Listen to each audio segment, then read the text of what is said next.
Salut Xavier. Salut Guilain. Alors aujourd'hui, on va continuer la frime Ouais, avec un légume qui est page 141 de ce du, magnifique livre. du potager d'un frimeur, ouais, ouais. Ouais. Attends, je trouve la page. Hop, on fait ceux qui n'ont rien préparé, hein, tu vois. Voilà, et là, elle est décrite complètement avec aussi ce qui est décrit, c'est les méthodes de culture. Je ne peux pas m'empêcher de mettre toujours quelques petites bêtises, parce que le potager d'un frimeur, c'est vraiment l'idée du second degré, quoi. On revient sur cette idée que, oui, ce qu'on fait, c'est quand même... Jardiner, c'est pas grave, en fait. Voilà, oui, oui, si c'est ça qu'on peut retenir. Jardiner, c'est pas grave du tout, ça doit être un plaisir même.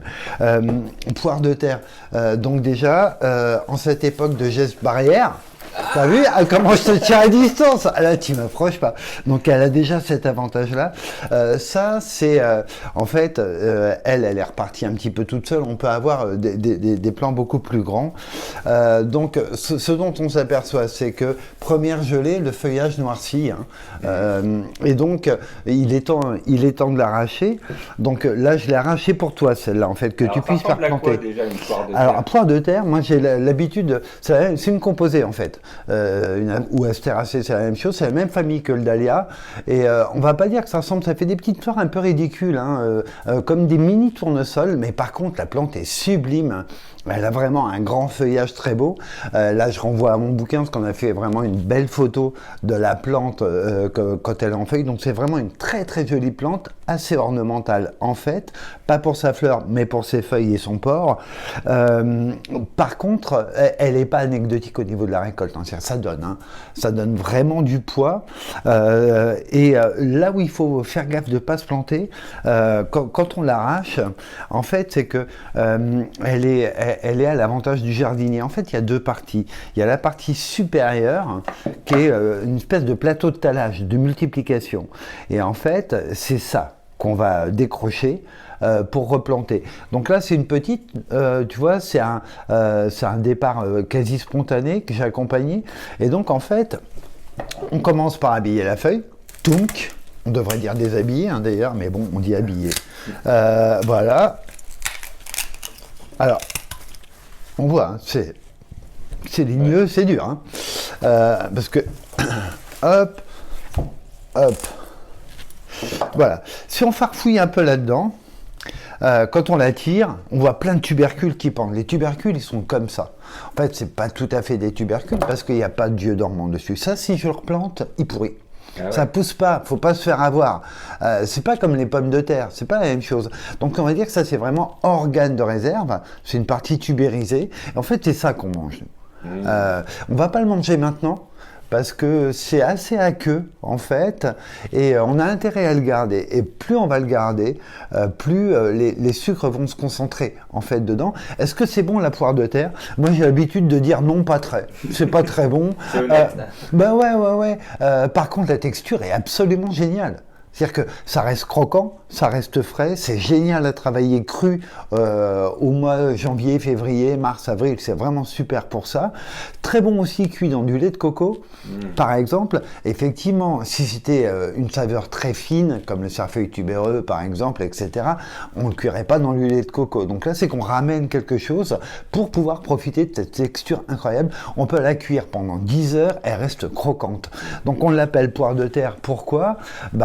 En fait, parce que elle pousse sous terre comme une pomme de terre, enfin la tubérisation est souterraine et que la texture reste croquante, un peu comme celle d'une poire. C'est légèrement granuleux. Je vais la couper. Toc. Voilà. Et on voit bien effectivement que l'intérieur rappelle les chairs de poire, tout simplement. C'est pour ça qu'on l'appelle comme ça. Là, si tu la goûtes maintenant, c'est déjà... Honnêtement, c'est pas génial, génial. Et si tu la goûtes maintenant, c'est encore moins bien. Et cru, ça se mange? Oui, bien sûr. Ouais, ouais. Cru, coupé en tranches fines, c'est super agréable. Par contre, il faut attendre un peu parce qu'en fait, les sucres vont se concentrer à la conservation.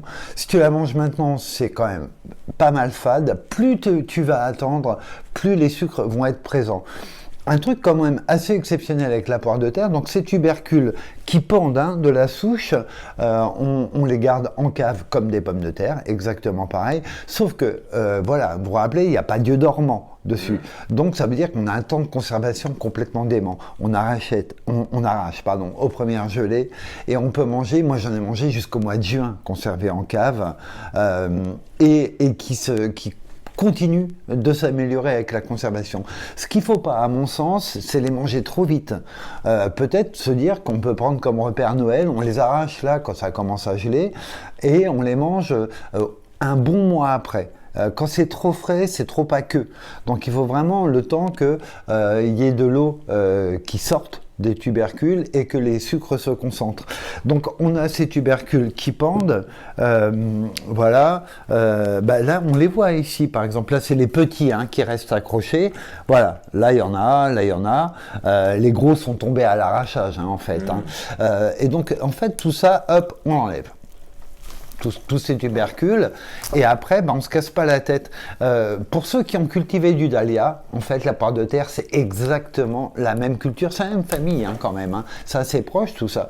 Donc cette souche, qu'est-ce que je vais faire? Je vais la mettre, si j'ai une cave c'est idéal, je la mets dans une cave, ça peut être dans un garage, il faut pas que ça gèle, ça peut être à l'obscurité, et c'est replanté quand les gelées sont plus à craindre. Cette souche, et là on le voit bien sur celle-là, je peux même la diviser.